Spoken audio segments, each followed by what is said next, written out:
Ada pepatah Batak yang berbunyi bahwa keberkatan Tuhan hadir dari segala penjuru mata angin di pulau ini. Samosir.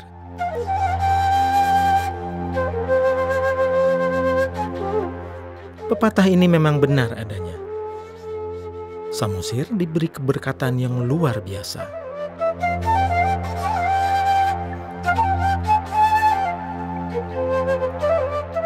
Dengan pesona alam yang sangat indah, tidak kalah dengan landscape pegunungan Alpen atau Canterbury yang sering saya lihat di postcard atau kalender yang terpajang di rumah.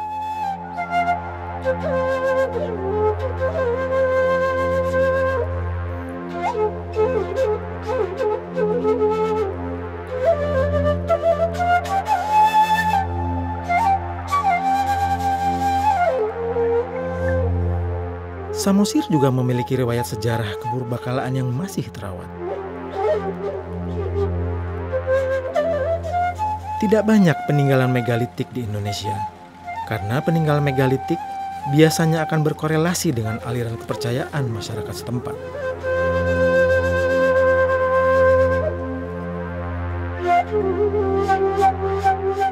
Salah satu yang luar biasa mengagumkan adalah peninggalan megalitik yang secara definisi dapat diartikan peninggalan dari praktik kebudayaan masa lalu yang melibatkan monumen atau struktur bebatuan.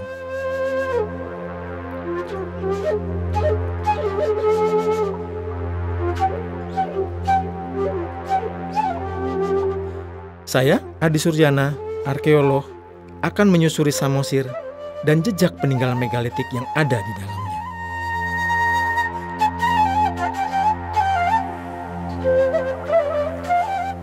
Hari ini saya tiba di Medan, Sumatera Utara. Dari sini saya akan menuju Kabupaten Samosir, sekitar 6 jam perjalanan darat menuju tenggara. Namun sebelum menuju Samosir, saya terlebih dahulu singgah di Balai Arkeologi Sumatera Utara di Medan untuk sedikit menghimpun informasi mengenai pulau ini. Saya bertemu dengan Pak Lukas Partanda Kustoro yang menjamu saya di salah satu perpustakaan yang menyajikan begitu banyak literatur mengenai Samosir dan peninggalannya. Selamat pagi Pak Lukas. Mas Adi, kapan dari Aceh? Kemarin. Sehat-sehat kan Mbak Sini? Sehat Pak. Sesuai pembicaraan kita kemarin. Ya, jadi pada prinsipnya kalau kita bicara Samosir, Danau Toba dan sebagainya itu berawal dari sekitar, ya katakanlah kita sebut sekitar 75.000 tahun yang lalu. Itulah proses pembentukannya. Dan kita tahu itu merupakan hasil dari aktivitas gunung berapi tua yang akhirnya memunculkan danau dan di tengahnya ada pulau. Itulah Pulau Samosir. Nah, kalau kita balik kepada Danau Toba yang sudah terbentuk pada ribuan tahun yang lalu, tentunya kita juga secara teoritis kita tahu pada masa itu belum ada manusia. Karena belakangan teoritis, arkeologis bisa membuktikan bahwa manusia itu kan muncul setelah 40.000 tahun. 40.000 tahun yang lalu. Nah, kita tahu bahwa peninggalan-peninggalan ada memperlihatkan bahwa suku Batak yang sekarang mendiami daerah di seputar Danau Toba itu terkait dengan migrasinya kelompok manusia Austronesia. Ya, Austronesia kita tahu juga terdiri dari beberapa ras dan yang masuk ke wilayah Sumatera, khususnya di bagian seputar Danau Toba itu adalah yang rasnya masuk kategori Mongoloid.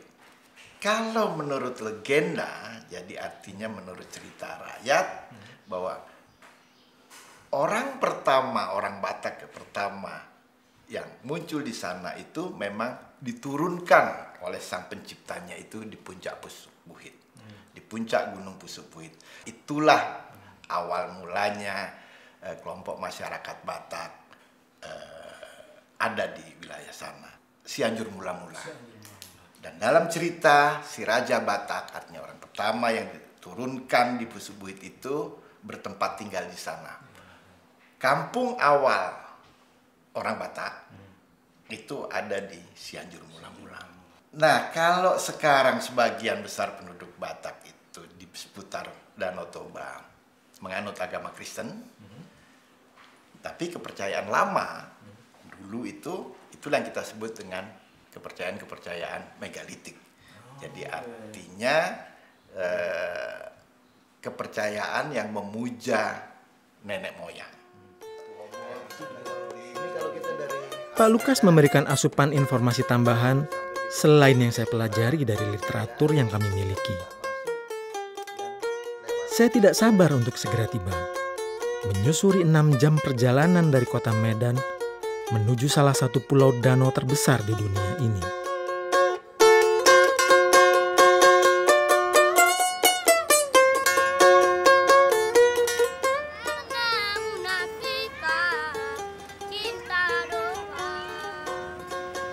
Saya akan melihat sendiri bagaimana peninggalan megalitik di Kabupaten Samosir ini. Mengapa saya menyebut Kabupaten Samosir, bukan Pulau Samosir? Alasannya, karena wilayah administrasi Kabupaten Samosir bukan hanya di Pulau Samosir semata, sebagaimana anggapan sebagian orang, namun juga melebar sedikit hingga wilayah selatan Sumatera Utara. Dan peninggalan megalitik yang akan kita teliti juga demikian. Tak hanya ditemukan di Pulau Samosir, namun juga tersebar di wilayah Sumatera, tepatnya di wilayah yang mengelilingi Danau Toba ini. Menuju Samosir dapat dilakukan dari beberapa rute. Dari arah utara, menyeberang dari kota wisata Parapat.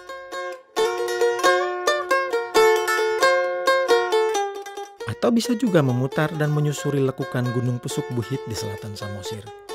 Rute ini durasi tempuhnya lebih lama, namun pemandangan akan membayar itu semua.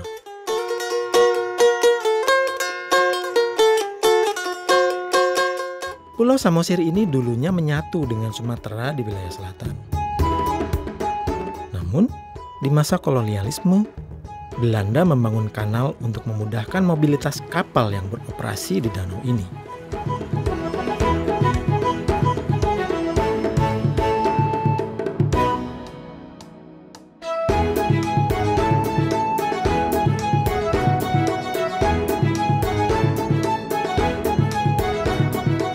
Perjalanan pertama saya menelusuri jejak megalitik di Samosir. Saya penasaran dengan Cianjur mula-mula yang diceritakan Pak Lukas dalam pertemuan kami. Pagi ini, saya akan menyempatkan diri terlebih dahulu menyinggahi jejak pertama Raja Batak di pulau vulkanik ini.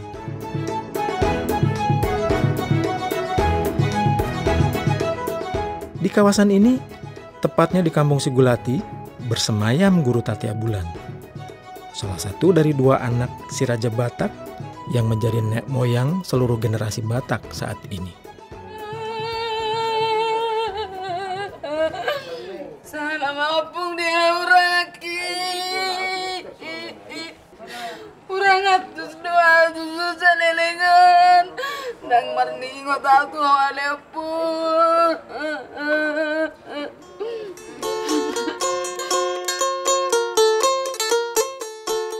Baguslah lokasi ini ya. Tahu apa gitu. Jadi kita jadi lebih tahu tentang asal muasal orang Batak itu.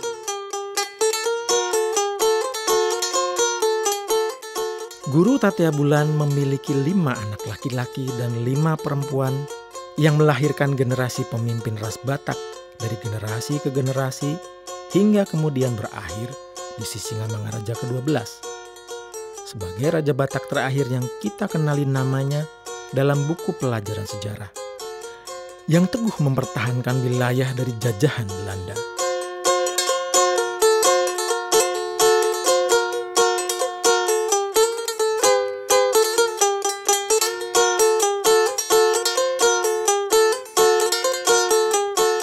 Hari ini saya juga beruntung dapat bertemu dengan Kepala Balai Arkeologi Medan, Pak Ketut Wiradiana, yang kebetulan sedang berada di Kabupaten Samosir.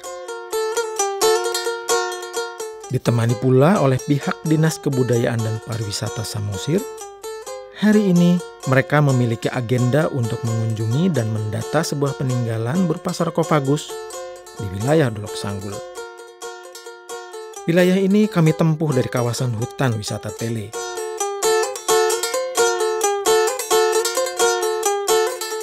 Sarkofagus adalah wadah kubur.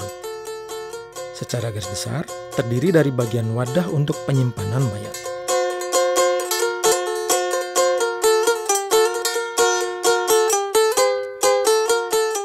Pada awalnya, mayat tetap dikuburkan. Namun sekian lama, setelah mayat menjadi tulang belulang, lalu sisa jasad itu dipindahkan dalam sebuah upacara ke dalam wadah batu ini. Mayat dimasukkan melalui sebuah lubang di atas batu yang memiliki penutup. Bentuk sarkofagus menyerupai kapal dengan kedua ujung meruncing dan bagian tengah melengkung. Bentuk ini dipercaya sebagai analogi wahana roh menuju ke alam arwah. Ukuran sarkofagus bisa beragam. Sebuah sarkofagus dengan ukuran yang besar dapat menampung tidak hanya satu jenazah, namun juga bersifat komunal, yakni menampung beberapa tulang belulang seperti suami, istri, dan anak. Wilayah penemuan sarkofagus ini memiliki medan lumayan sulit untuk ditempuh. Tak ada pemukiman di wilayah ini. Saya jadi penasaran, bagaimana sebuah peninggalan sarkofagus dapat dibangun di kawasan yang sangat jauh dari hunian? Karena kebiasaannya, tambak yang berarti komplek perkuburan dalam masyarakat Batak kerap dibangun berdekatan dengan tempat tinggal mereka. Namun, perkiraan saya memang salah. Ternyata pada masa sarkofagus ini dibangun, wilayah ini merupakan wilayah hunian yang pada suatu masa dibakar Belanda karena dijadikan benteng pertahanan terakhir Sisingamangaraja ke-10 dan ke-11 dari pendudukan penjajah. Inovasi-inovasi, bagaimana mereka menciptakan karya-karya budaya seperti sarkofagus, umpamanya inovasinya. Karena kemudian tempayan batu, ini kan model-model hunian yang banyak berkembang pada abad-abad ke-10 justru. Ini kan orang kelompok Austronesia itu paling tidak ada 3 hal yang harus ada. Huta, hunian induk, huta, sawah, dan hutan. Nah, dalam istilah Batak itu tombak. Jadi konsep tentang huta, sawah dan hutan ini adalah konsep yang yang memerlukan harmonisasi. Nah, ini penting bahwa kehidupan yang sudah dijaga, kehidupan yang jadi landasan orang Batak itu adalah harmonisasi. Kenapa perlu harmonisasi? Karena kenapa perlu ada tombak?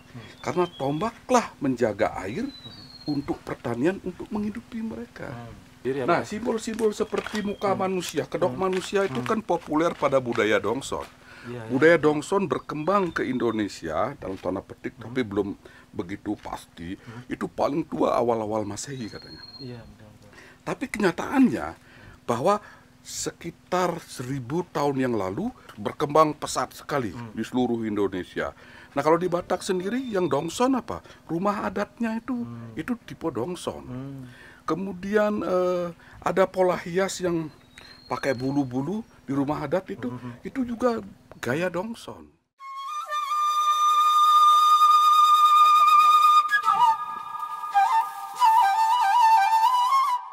Kebudayaan Dongson yang dimaksud Pak Ketut adalah kebudayaan perunggu yang berkembang di Asia Tenggara. Nama kebudayaan ini diambil dari nama tempat penyelidikan pertama, yaitu Vietnam. Selain para keturunan raja, jasad yang berdiam di dalam sarkofagus ini adalah orang-orang terpandang atau pimpinan sebuah komunitas yang dihormati.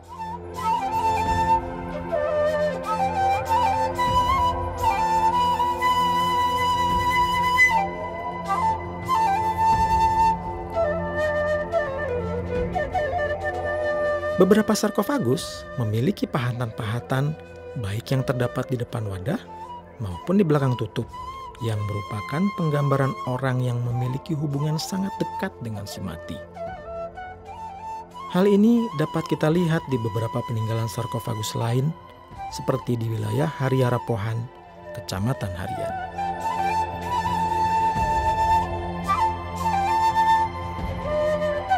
Menurut keturunan ketujuhnya, tokoh yang pernah dibaringkan di dalam sarkofagus ini adalah Opung Yatas, leluhur desa setempat yang pertama kali membangun hunian ini. Hunian ini terdiri dari beberapa rumah saja yang saling berhadapan. Datanglah Belanda. Dilaranglah. Dilarang. Nggak bisa di kampung mayat dibilang nia. Kemudian dibongkarlah mayat itu. Maka di sana tempat namanya dibikin tabak. Di situ kumpulan moyang keturunan asal dan keturunannya. Pada lokasi ini tidak hanya ditemukan sarkofagus, namun juga lesung batu yang menunjukkan bentuk mata pencaharian masyarakat setempat pada masa lampau. Menunggu padi, iya. Sehari-hari atau untuk upacara? Enggak, sehari-hari. Kalau habis beras di situ ditumbuk ya. Tepung ya. Dijadikan tepung bisa Iya, tepung. Dibikin. Yang membuat juga Opuniatas juga yang membuat. Iya. Lesung berkaitan dengan konsep animisme yang percaya pada kekuatan roh. Hal ini terlihat dari adanya anggapan masyarakat Batak Toba bahwa padi memiliki tondi atau roh sehingga padi harus diberlakukan secara hati-hati. Kondisi ini ditampakkan dengan adanya pelipit di pinggiran permukaan atau di sekeliling lubang lesung. Hal ini dimaksud adalah upaya agar bahan yang ditumbuk tidak tumpah ke tanah. Keturunan yang merawat sarkofagus ini mengaku bahwa proses membuat benda ini memakan waktu hingga 7 tahun dengan bahan-bahan bebatuan vulkanis akibat letusan gunung berapi yang dengan mudah dapat ditemukan di sekitar tempat tinggal mereka. Sementara usia dari sarkofagus ini, bila dihitung dari jumlah keturunan di atasnya adalah 7 generasi. Saya tertarik mengapa pagar batu setinggi ini dapat berdiri. Bagi saya adalah salah satu mahakarya yang mengagumkan pada masanya. Bagaimana bebatuan dapat disusun tanpa bantuan semen sebagai perekat, namun dapat menjadi sebuah pagar raksasa yang tahan dari guncangan gempa selama beratus tahun. Sangat diandalkan untuk menjadi benteng pertahanan. Mengenai pertahanan kampung dari serangan kelompok lain, berkorelasi dengan alasan perpindahan masyarakat dari satu kampung hunian menuju sebuah hunian baru yang dilakukan oleh orang-orang Batak pada masa lampau. Selain dengan alasan menemukan tempat lebih baik untuk bercocok tanam, perpindahan dapat pula terjadi akibat konflik yang kerap terjadi dalam dinamika kehidupan berkelompok.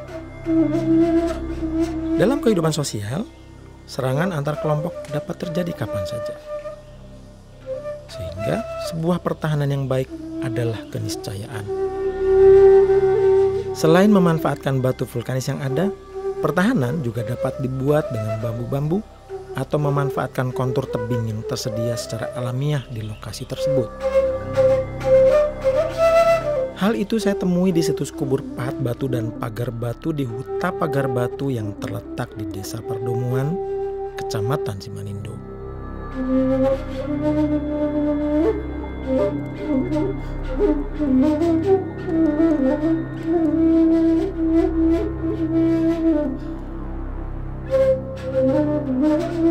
Daerah ini berada di kawasan utara Pulau Samosir dan merupakan salah satu titik sentral tujuan wisata pulau ini.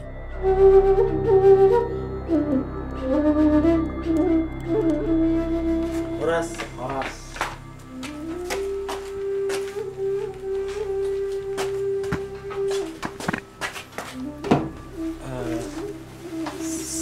Saya mau tanya Pak, sebelumnya saya dengar kabar bahwa katanya di desa ini ada peninggalan nenek moyang kita yang disebut pagar batu, Pak. Apa betul Pak di desa ini? Ya, ada.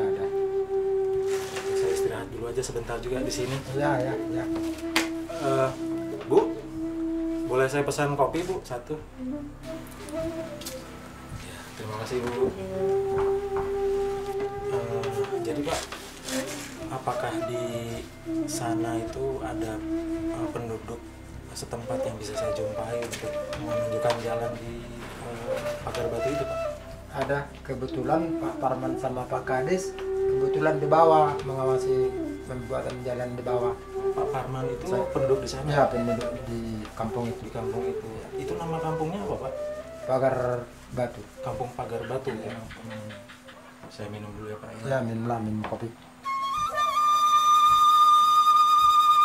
Makam pahat batu ini berada di dataran yang lebih tinggi dibanding permukiman yang ada. Memiliki luas 1,4 hektar. Dulunya masyarakat di sini memanfaatkan kelandaian kontur tanahnya untuk mempertahankan diri dari gangguan keamanan kelompok lain. Bahkan, di kampung yang sudah tidak dihuni lagi ini, akses keluar masuk masyarakat menggunakan sebuah rongga yang terbuat dari batu. Mirip sebuah gua. Ada pula gua buatan lain yang digunakan sebagai tempat persembunyian bila mana terjadi serangan. Nasib batu makam ini sama dengan yang saya temukan di Hariara Pohan. Jasad sudah dipindahkan pada era pendudukan Belanda dengan alasan yang sama. Di samping kiri kubur pahat batu ini terdapat sebuah lesung batu dengan 5 lubang. Pada masa awal di sini bersemayam Raja Tanjungan yang merupakan generasi kelima marga Situmorang. Di sini saya menemukan beberapa peninggalan megalitik lain yang menambah khasanah pengetahuan kami.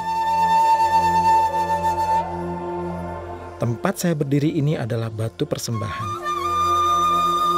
Masyarakat setempat menyebut batu 3 rupa. Apa saja makna dari 3 rupa tersebut? Namanya batu ini batu yang 3 rupa. Batu 3 rupa. Iya, tempat persembahan nenek moyang kami dulu. Yang pertama yang ini muka yang mengarah ke sini. Apabila ada menumbuk padi di sini, ada sisanya sedikit, baru dikasih persembahannya ke sini. Oh gitu. Biar padi yang ditumbuk itu berkah untuk dimakan. Baru yang kedua batu yang menghadap ke arah sana. Ke arah sana itu persembahan apabila ada bapak-bapak dan ibu-ibu yang pergi ke atas sana mau belanja atau menjual sedekah, pulang dia dari sana, dari tempat perbelanjaan, dia harus meletakkan di sini persembahannya juga.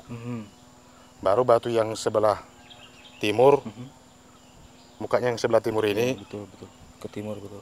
Apabila orang tua kami dulu, nenek moyang kami dulu pergi ke Danau Toba untuk mencari ikan, ada dapat ikan dari Danau Toba, dia harus menyembahkan dulu ke sini. Mempersembahkannya. Itulah sejarah batu yang 3 rupa ini, Pak. Ada namanya Pak, nama lokal, nama aslinya sini, nama batunya apa? Batu Pamelean. Pamelean ya. Mukanya yang 3. Pamelean ya. Artinya Pamelean itu apa? Persembahan. Persembahan. Persembahan. Selain Pamelean, lokasi ini juga memiliki peninggalan berupa tempayan batu. Di lokasi ini dulunya berdiri rumah raja yang dalam perilaku dan budaya masyarakat setempat dianggap suci. Sehingga para abdi yang hendak menuju dan menaiki rumah ini diharuskan untuk mencuci kakinya di tempayan batu ini. Tidak jauh dari lokasi tempayan batu juga ditemukan batu yang diberi nama Siboru Nagojong. Fungsinya batu ini, dulu kan ini kampung. Iya. Istilahnya kalau ada di sini terjadi pencurian atau yang kehilangan, ada yang mengetahui dan yang diketahuinya sudah tertuduh, tapi dia nggak mengaku, dibawalah dia ke sini untuk bersumpah. Nah, setelah ingin bersumpah dia mau bersumpah ke sini, dulu dia menyuci kaki di sana. Di palung yang ada tiba air itu ya? Iya. Oh. Habis cuci kaki dia, masuklah ke sini, baru ini dipegang. Dipegang ini bersumpahlah di sini. Kalau betul-betul dia nggak mencuri, dia pasti sehat. Tapi kalau betul-betul dia mencuri, seperti batu inilah. Oh, menjelma jadi batu. Jadi bengkak. Oh, jadi bengkak. Jadi bengkak perutnya. Ini bagian depannya ini ya? Berarti Iya. ini seperti perutnya ini? Iya. Menjelang sore, kami meninggalkan tempat ini. Namun, saya mendapatkan informasi bahwa tidak jauh dari lokasi ini, terdapat sebuah peninggalan megalitik lain yang disebut Botean. Botean adalah peninggalan batu dengan ukuran sekitar 2 meter dan menjulang ke atas. Kegunaan dari Botean adalah untuk menambatkan sampan. Itulah makanya Botean hanya dapat ditemukan di wilayah yang bersisian dengan sungai atau danau. Namun sayang, Botean di pertemuan ini sudah rusak dan patah. Salah satunya akibat proyek pembangunan jalan sebagai tuntutan pembangunan desa. Namun, saya mendapatkan informasi bahwa sekitar 3 km dari tempat ini terdapat 12 botean yang lebih terawat. Tepatnya berada di Parmonangan, sebuah kampung yang bersebelahan dengan kampung ini. Jadi dulunya transportasi dari Samosir ke Parapat dengan pekan ada nama Situ Tiga Raja. Dari sini pakai sampan itu. Sampannya itu betul besar. Kayu, batang kayu yang telah dibuat menjadi sampan. Besar itu. Dinamakan Solubulun. Solubulun. Sampan besar. Dan ini fungsinya untuk menambatkanlah dia sampan itu. Oh, ya ini. Jadi ini dulu masih sampai ke sini airnya Danau Toba ini. Ya, itulah makanya ini dipakai. Maka dipakai sebagai pelabuhan sampan atau Tabatas Sulu. Jadi ini bukannya pilar yang dicampur dengan semen. Oh, batu asli. Asli batu, namanya batu padas. Batu padas ya. Batu padas. Terus kalau apa ini dulunya ada atasnya, Pak? Apa memang tingginya segini? Memang tinggi segini. Yang tinggi segini ya, nggak ada yang patah. Jadi masing-masing ini ada di sini kayak bentuknya beda dengan yang itu dengan yang ini. Iya. Yang ini nampaklah dia ada kayaknya sedikit ke ada lebihnya ya. Ke atasnya disitulah diikat sampan tadi.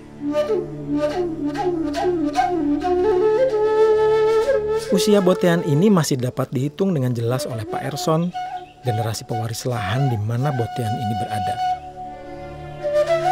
Ada 7 generasi yang telah menjadi saksi berdirinya Botean ini. Hanya saja, ada beberapa hal yang membuat saya merasa ragu dengan keautentikan cerita yang saya dapatkan. Karena dari beberapa literatur dan narasumber yang lain menyebut bahwa Botean dari bentuk dan susunannya lebih tepat dan dipercaya memiliki fungsi utama sebagai pondasi rumah. Namun, memang Botean digunakan pula sebagai penambat tali sampan, walau bukan menjadi satu-satunya fungsi.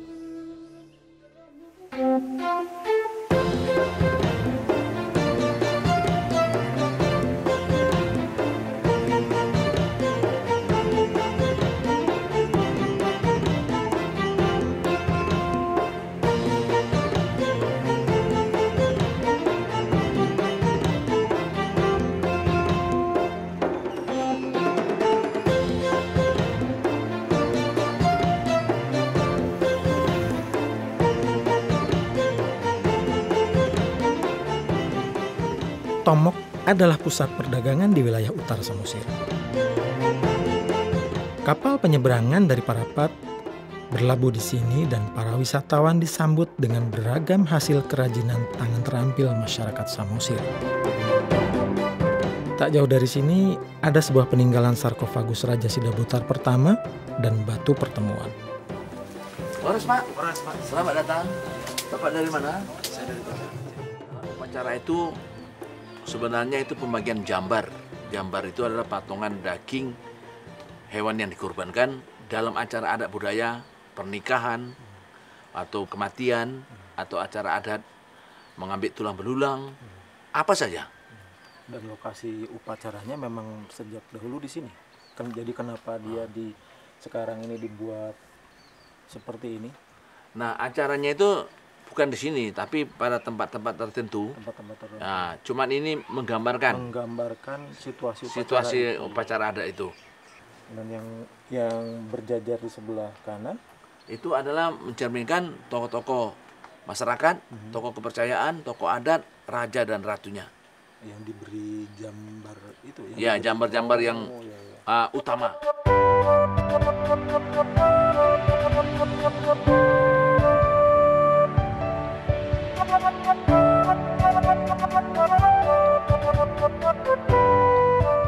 Dari sarkofagus Raja Sidabutar ini dapat diketahui bahwa masyarakat Batak tidak menutup diri dengan pendatang dari luar suku Batak itu sendiri.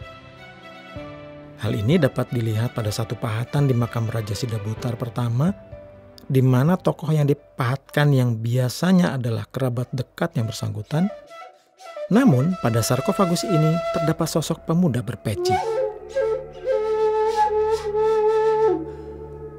yang dalam penuturan sejarah adalah seorang tokoh muslim dari wilayah Aceh yang menjadi panglima perang sang raja dalam menghadapi musuh.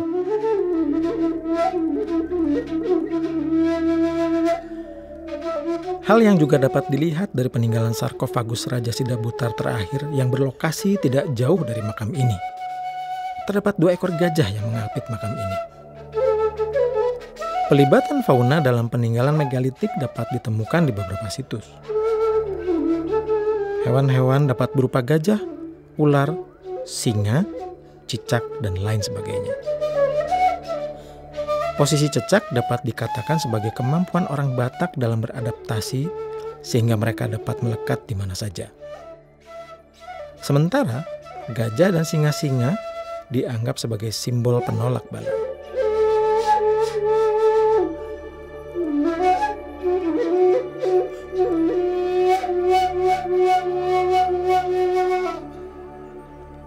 Rasanya saya sudah mengunjungi banyak situs berupa peninggalan megalitik di Samosir.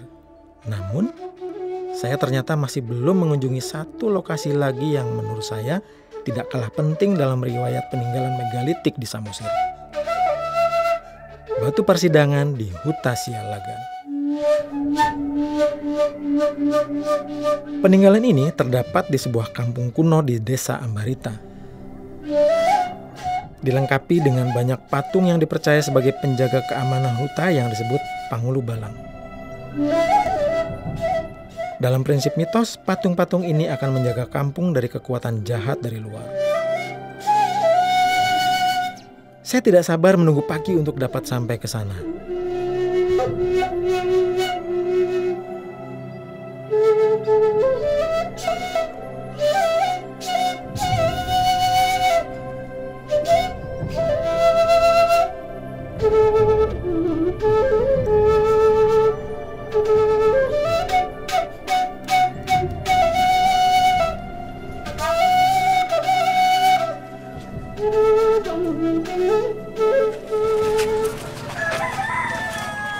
Horas Pak, Horas, selamat datang. Nama saya Adi Pak. Ya, saya Simatupang. Ya, saya ingin mengetahui lebih banyak tentang Pak. Huta Sialagan ini. Baik. Bapak bisa membantu saya? Bisa Pak. Oke, mari kita jalan sambil ngobrol.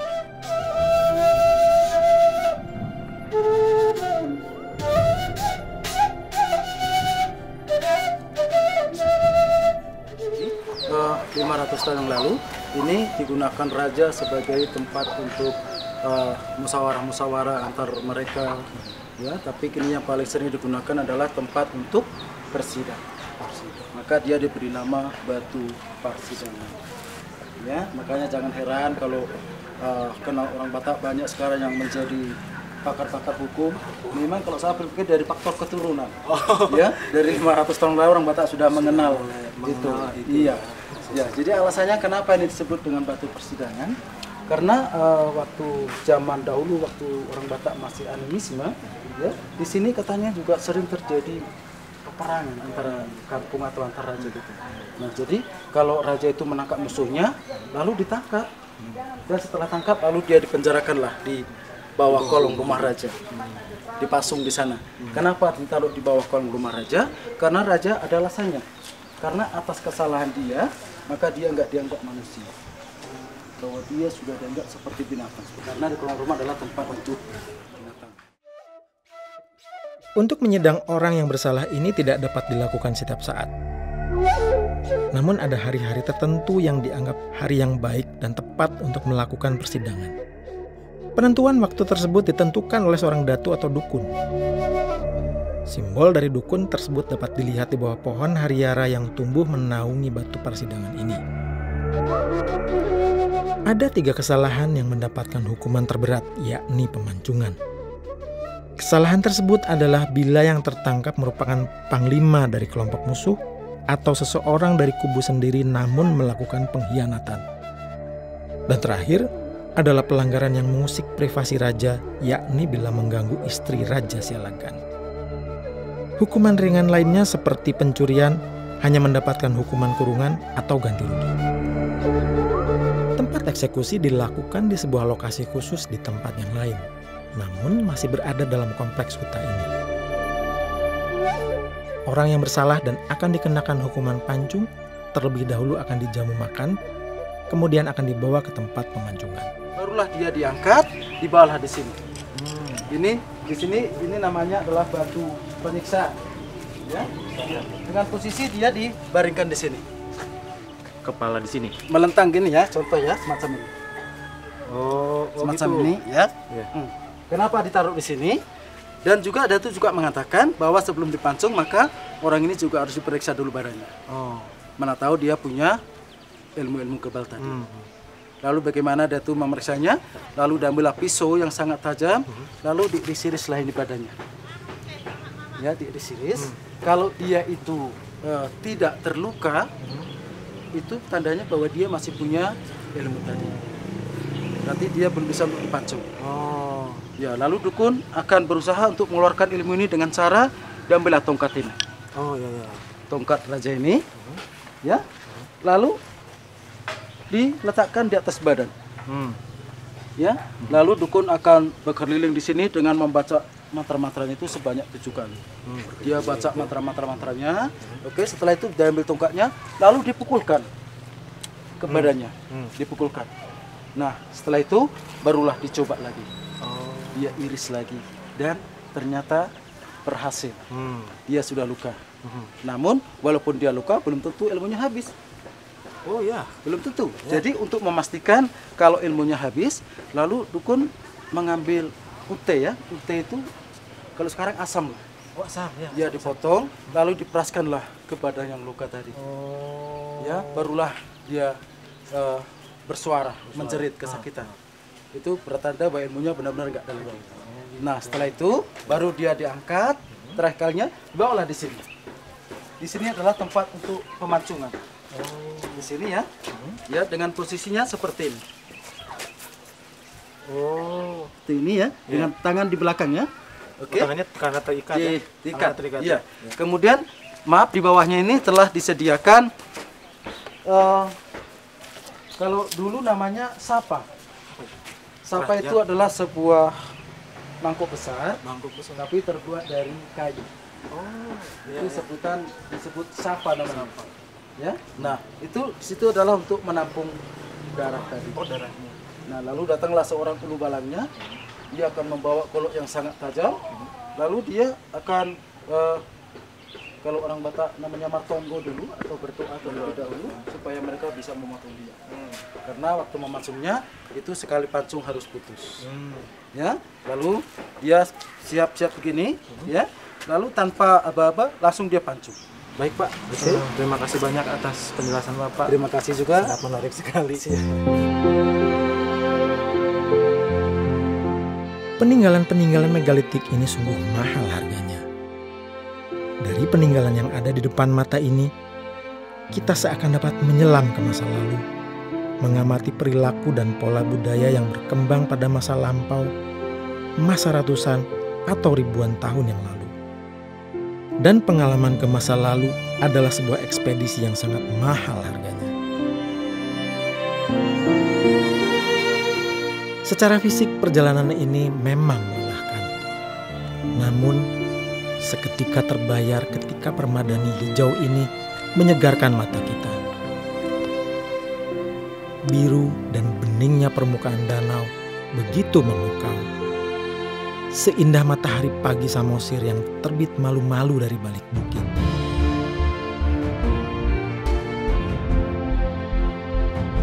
Saya kini mengerti.